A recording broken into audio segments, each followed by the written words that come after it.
Welcome to Luca and Miguel. Enjoy the video. In this video, I will show how to make muffins at home. First, let's combine our dry ingredients.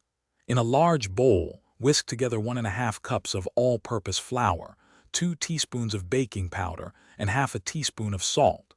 Don't forget 3/4 of a cup of granulated sugar to ensure your muffins are perfectly sweet.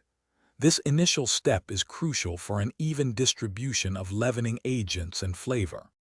Next, we'll prepare our wet ingredients. In a separate medium bowl, whisk 1 large egg until it's light and frothy. Then, pour in ½ cup of milk and 1/4 cup of melted butter or vegetable oil.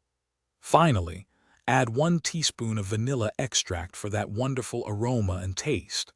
Gently combine these liquids, being careful not to overmix, as this will be added to our dry mixture soon. Now it's time to bring everything together.